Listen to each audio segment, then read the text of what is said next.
최근에 이제 테슬라 세미 예, 트럭이요. 트럭이 나왔죠. 이제 이론적 계산으로 해보면 전기차라는 게 배터리가 굉장히 무겁기 때문에 도로에서 이를테면 미국에서는 클래스 8 그래서 33,000파운드 이상의 대형 화물 트럭들은 총 중량이 36톤을 넘어가면 안 되거든요. 네. 그러니까 8만 파운드죠. 파운드로는. 그래서 넘어가면 안 되는데 그 안에서 사실은 이제 공차 중량이라서 트럭하고 트레일러, 이제 트럭하고 그 짐을 실을 수 있는 밑에 바퀴가 달린 플랫베드 트레일러까지 해서 다 포함해서 그 무게 제한을 두고 있습니다. 왜냐하면 도로에 이제 파손이라든가 이런 걸 막기 위해서 너무 무거우면 안 되니까요. 네, 그런 의미에서 하고 있는데 그렇게 되면 사실 이제 화물 적재 중량이 이 공차 중량에 의해서 결정이 되거든요. 그 말은 이제 앞에 트랙터라 그래서 차를 끄는 그 트랙터의 무게가 얼마나 되느냐가 굉장히 중요한데 전기차가 되면 당연히 기존 디젤 트럭보다 몇 톤이 무거울 거란 말이죠. 그래서 그런 것들을 조금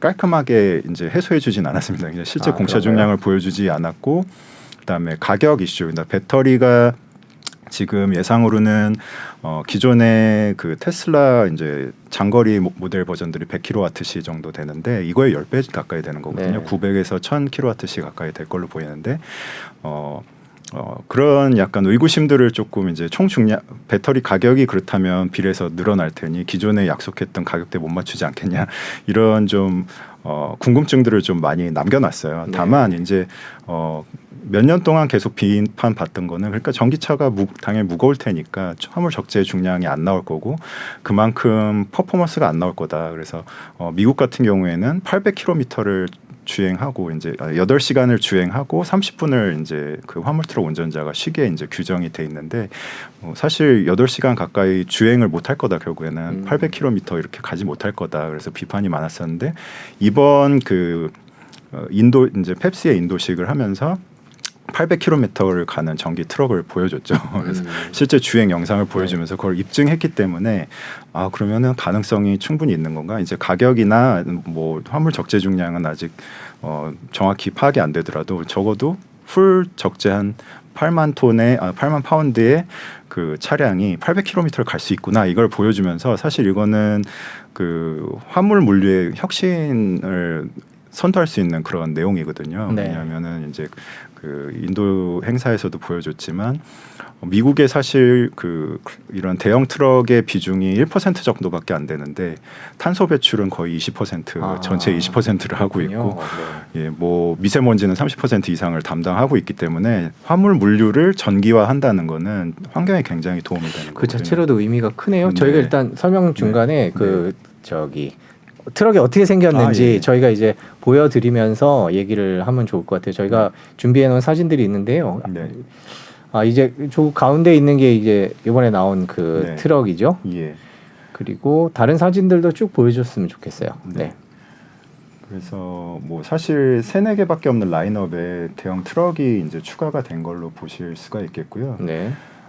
그 다음으로는 지금 저 사진이 나가고 있나요? 이 트럭 사진을 좀 보여주시죠. 지금 기술적으로 또 뛰어난 부분들이 사실 그 미국의 트럭들은 영화 보시면 이렇게 롱노즈라 그래서 굉장히 깁니다. 그래서 미국 길들은 굉장히 직선로가 많기 때문에 이렇게 회전 반경이 길어도 되다 보니까 차를 굉장히 크게 만드는데 그렇게 만들다 보면 공기 저항이 굉장히 안 좋아서 결국에는 에너지 효율적으로 굉장히 떨어지거든요. 근데 테슬라 같은 경우에는 이렇게 유선형으로 굉장히 잘 깎아서 이제 공기 저항 개수가 0.36 정도가 되는데 이게 거의 뭐 스포츠카 정도의 유사한 수준의 이제 공기 저항 개수고요.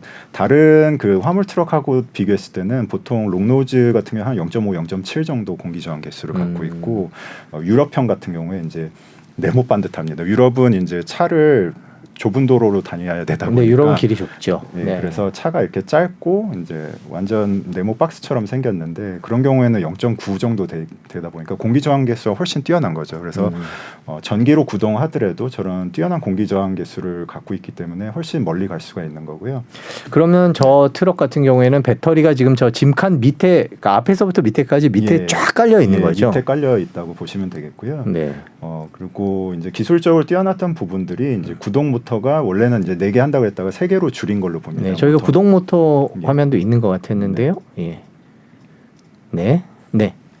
예, 이거는 이제 기존 부품들을 이제 캐리오버라 그래서 네. 사실 기존의 그 테슬라 모델들을 사용하던 그런 부품들을 다 가지고 왔다 그런 얘기를 한번 보여준 거고요. 네, 다음 사진은요. 예, 모터 같은 경우에는 지금 그 테슬라 모델 S 플레이드에 들어가는 그런 형태의 모터를 3개를 넣었어요. 네. 근데 이 3개를 넣으면 디젤 트럭보다 이제 출력이 거의 3배 가까이 된다 그래요. 그러니까 그 영상 나중에 한번 보시면은 그 6% 정도 이제 그 경사로에서도 디젤 트럭을 굉장히 빠르게 이제 추월하는 모습들을 보이거든요. 그래서 네. 이런 모터 3개를 이용해서 그런 굉장히 뛰어난 출력을 뭐 나타내고 있고 사실 그냥 정속 주행할 때는 하나만 모터를 구동한다고 하고요.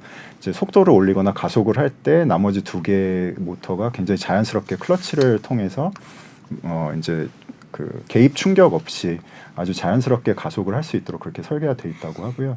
특히 이 세미 트럭의 장점 중에 하나는 이제 다음 사진을 좀 보여주시면 이제 실제 800km를 주행한 그 프로파일이에요. 그래서 네. 저기 옅게 하얀색으로 표시되어 있는 그 그래프를 보시면 저게 이제 고도거든요. 그러니까 산을 올라갔다가 이제 내려오는 그런 네. 장면들이 있는데. 전기차 같은 경우에 가장 큰 장점 중에 하나가 회생제동이라 그래서 이제 다운힐 그러니까 내려갈 때 하강 도로에서 이제 역으로 모터가 사실은 이제 발전기 역할을 해서 충전이 가능하거든요. 네. 그래서 보시면 저 배터리 충전 정도가 경사로를 내려가면서 다시 올라갑니다. 그러니까 저 가운데 네. 쪽에 이게 파란색 선이 이제 전기가 쭉 네, 떨어지다가 떨어지는 건데, 네. 높은 산을 올라갔다 내려올 때 되니까 전기가 그냥 조금 느는 오히려 네, 스스로 충전을 하는 충전이 네. 되면서 다시 이제 채워지는 그런 모습들을 보실 수가 있죠. 그래서 이게 전기 트럭의 이제 장점이라고 볼 수 있는데 그렇게 하면서 또 주행 거리를 늘릴 수가 있는 겁니다. 그리고 또 다른 장점으로는 보통 트럭이 이제 마찰식 브레이크를 다들 쓰고 있거든요. 네. 그러다 보니까 저런 굉장히 그 가파른 도로를 내려가다 보면 브레이크를 많이 쓰게 되잖아요. 그럼 가열하게 되면 뭐 어떤 도로에서는 이런 대형 화물 트럭은 의무적으로 정차를 하게 돼 있어요. 브레이크를 시키기 위해서. 네. 근데 사실 이제 전기 트럭 같은 경우는 그런 게 필요가 없는 거죠. 회생제동을 통해서 충전하고 사실 마찰 브레이크를 거의 안 쓴다고 보여지기 때문에 네. 그런 장점들이 있는 겁니다. 그래서 기술적으로 전기차의 장점을 최대한 활용했다 이렇게 볼 수가 있겠고요.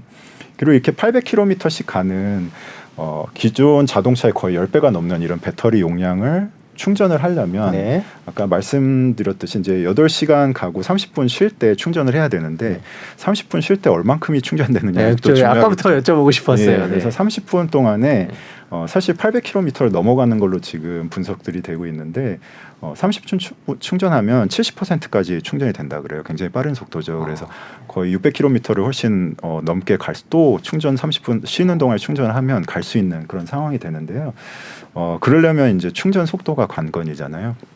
그러다 보니까 메가 차저라는 것을 지금 구축을 하고 있습니다. 그래서 그림에서 보시는 게 이제 메가 차저의 케이블을 보여주는 건데요. 결국에 기존의 충전소들은 지금 많은 그 용량을 이제 출력을 갖고 있는 곳들이 뭐 260, 70 이 정도 킬로와트인데 거의 킬로와트의 출력을 갖고 있는데 거의 4배 가까운 예, 출력으로 충전을 해야 되는 거예요. 그러다 보니까 이 케이블이 과열될 수가 있습니다. 근데 그거를 해결하고자 보시면은 아래쪽에 이제 케이블 그 전기 전도하는 물질, 그러니까 뭐 구리선 같은 것들이겠죠. 그거를 직접 이제 냉각수에 담궈가지고 이머션 쿨링이라 그러는데 냉각수에 직접 담가가지고 냉각을 함으로써 이제 케이블 두께도 기존의 그 급속 충전기 사이즈하고 케이블이 거의 동일하게 유지된 것으로 보입니다. 그러니까 이런 기술들이 다 접목이 돼서 사실 그 전기 트럭에 어떻게 보면 혁신을 가져다 줄 수도 있겠다 그런 생각이 듭니다. 그래서 아직은 근데 다만 시간이 조금 걸릴 것 같은 것은 저런 메가 차저들이 보급되려면 시간이 상당히 걸릴 거라 일론 머스크도 언급을 하고 있거든요. 그래서 조금 시간은 걸리겠지만 이제 뭐 2024년 정도면 뭐 5만 대 판매를 하겠다. 물론 이제 항상 공격적인 목표를 제시하기 때문에 사실 그 저런 대형 화물 트럭 시장이 글로벌린 한 50만 대 연간 판매가 된다고 하고 미국에서만 20만 대인데 5만 대면 사실 4분의 1을 가져가겠다는 미국 트럭 거거든요. 시장의 4분의 1을 가져가겠다. 그래서 굉장히 공격적인 목표인데 그렇게 생산만 된다고 하면 아까 말씀드렸던 것처럼 뭐 환경 문제에 상당히 기여를 하겠죠. 그래서 제가 계속 너무 많은 얘기를 아닙니다. 예. 그래서 가격 이슈가 조금 있는데 가격을 정확히 밝히지 않았어요. 그래서 처음 5년 전에 얘기했을 때는 300km 가는 모델은 15만 불, 그다음에 800km 가는 모델은 18만 불에 판매하겠다 그랬는데 지금 올해만 해도 배터리 원료 가격이 올라가서 뭐 이렇게 한 7% 정도 평균 올랐다고 하거든요. 배터리 가격이. 그래서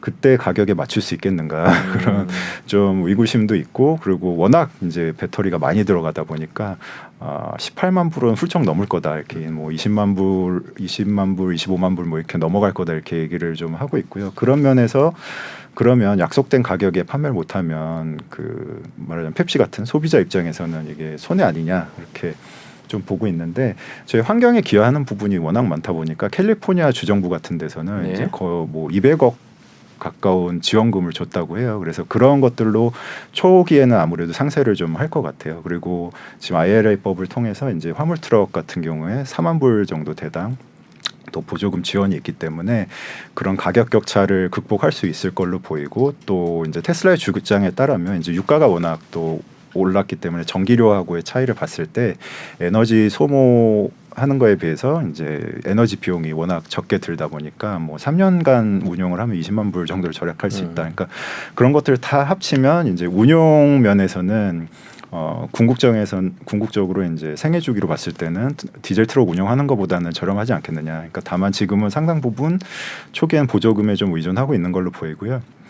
지금 현재는 이제 테슬라가 굉장히 빠르게 개발을 하기를 기대했던 4680 배터리, 그러니까 에너지 효율도 뛰어나고 가격도 저렴할 걸로 예상됐던 4680 배터리가 개발이 좀 뭐 저는 사실 오래 걸릴 거라고 생각했는데 기대보다 좀 늦게 나온다는 평들이 있어서 걱정을 했는데 이제 2170 배터리가 들어가고 있거든요. 그래서 그런 것들이 앞으로 좀 더 개선이 돼서 4680 배터리가 이제 제대로 생산이 되기 시작하면 가격이나 효과들이 더 있을 거기 때문에 그때 몇 년 지난 후에는 뭐 보조금 없이도 일반 디젤 트럭하고도 경쟁할 수 있지 않을까, 그런 기대를 좀 해보고 있습니다. 환경과 관련돼서 효과가 크다라고 말씀해 주셨는데 이제 캘리포니아 주 같으면 뭐 주지만 규모로 따지면 뭐 전 세계 경제 규모로 한 6위, 7위 국가에 해당하는 정도의 큰 건데, 그러면 캘리포니아가 이런 테슬라의 트럭을 사면 보조금을 주겠다라고 그 큰 회사들에게 그렇게 권유하고 있는 그런 상황인 건가요? 네, 그렇죠. 그러니까 뭐 충전 설비를 설치한다든지 사실은 환경에 기여 효과가 있기 때문에 그런 보조금들을 지원하는 걸로 알고 있고, 테슬라 말고도 이제 뭐 니콜라라든지 이런 기업들도 그런 보조금을 받는 걸로 제가 알고 있습니다. 네. 예전에 처음에 이 트럭이 나왔을 때 이제 모든 사람들이 생각했던 거는 자율주행이었던 것 같아요. 그러니까 아무래도 고속도로 운전이 뭐 애플도 아직은 고속도로 자율주행은 포기하고 있지 않듯이 시내 운전보다는 조금 단순하기 때문에, 물론 이제 최종적으로 시내에 들어가야 되겠지만 그래서 자율주행이라는 것이 장착이 되면 이 테슬라의 이런 대형 트럭은 더 힘을 갖지 않겠느냐, 이런 얘기가 처음에 있었던 것 같아요. 여기에는 어떤 식으로 그 자율주행이 적용이 되고 있고 앞으로 또 될 예정인가요? 네, 조금 또 이것도 뭐 안 좋은 얘기부터 의아했던 게 이번 이벤트에서 이상하게 오토파일럿이나 FSD에 대한 얘기를 하지 않았어요. 근데 당연히 테슬라가 오토파일럿이나 FSD를 개발을 하고 있기 때문에 그 트럭에도 적용이 당연히 될 걸로 보이고요. 아까 말씀드렸듯이 트럭 같은 경우에는 특히 미국은 이제 뭐 8시간씩 주행을 한다고 했잖아요. 굉장히 피로도가 운전자들이 그렇죠. 워낙 큰 나라니까 높을 거고, 사실 직선 도로가 굉장히 많을 겁니다. 그렇기 때문에 자율주행 기술 개발 진영에서 가장 먼저 적용될 분야가 어디냐 하면 이 물류 쪽이 가장 먼저 될 거라고 했어요. 왜냐하면 그 트럭 같은 경우에 사실 제일 끝차로 하나를 양보해 줄 수 있을 정도로 어떤 그런 제도적으로 규정하기도 상대적으로 이제 쉽다고 보여지고, 그 단순한 도로 주행을 하는 경우가 굉장히 많거든요. 그러니까 사실 고속도로상에서 거의 직진으로 8시간을 가는 것만 보조해줘도, 안전을 보장해줘도 트럭 운전자 입장에서는 굉장히 좋은 시스템인 거거든요. 그래서 당연히 적용이 될 것으로 보이고요. 향후 뭐 이제 탈출로를 나가서 이제 시내 주행까지 해주면 더욱 더 좋을 것 같고요.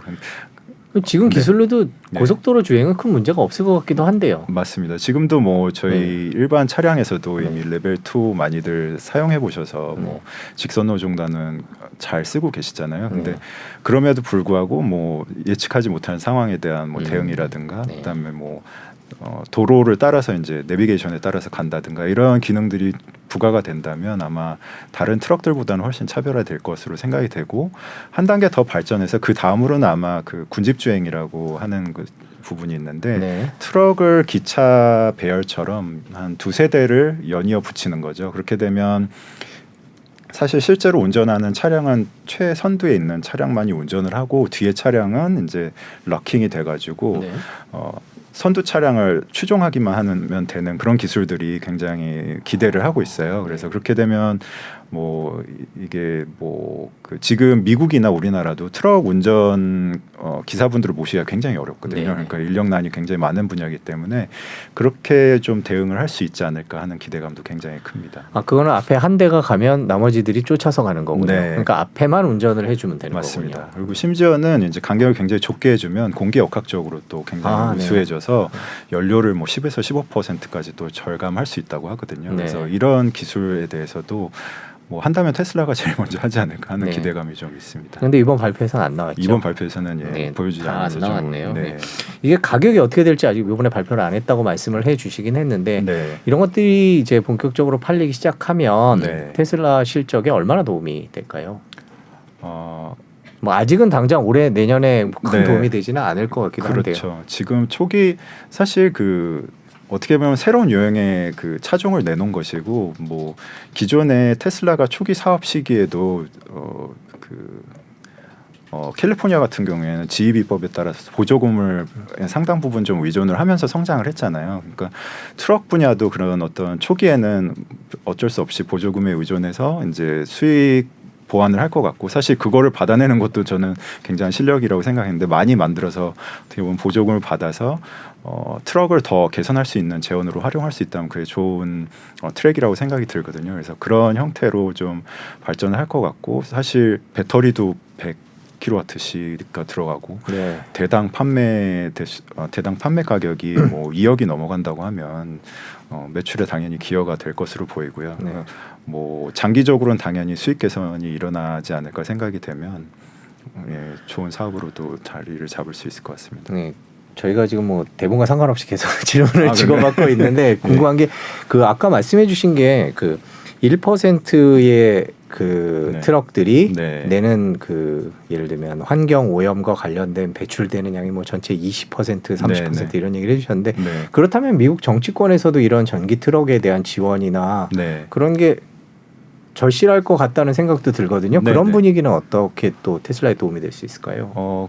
그래서 이제 아까 말씀드렸던 것처럼 뭐 IRA 법안 안에 그런 화물 트럭에 대한 보조금들이 상당히 크게 책정이 돼 있다고 보여지고요.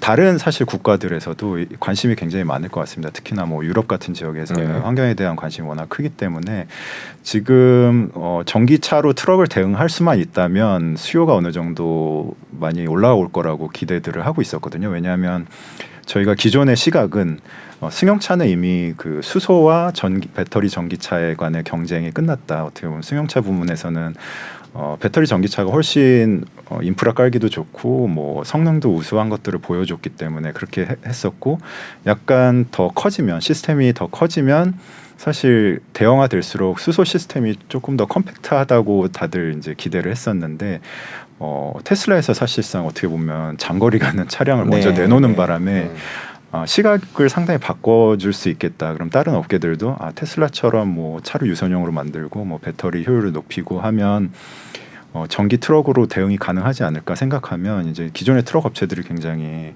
그쪽으로 전환을 빨리 할 수 있겠다는 그런 생각이 들거든요. 그런 면에서 좀 긍정적으로 보인다 이렇게 생각이 듭니다. 네, 그럼 뭐 이번에 발표된 트럭이 어떤 의미가 있는지 네. 자세히 짚어봤습니다. 뭐 환경 측면에서는 확실하고요. 근데 네. 이제 비용이나 이런 문제들이 네. 조금 걸리기는 하는데 조금 더 지켜봐야 될 것 같습니다.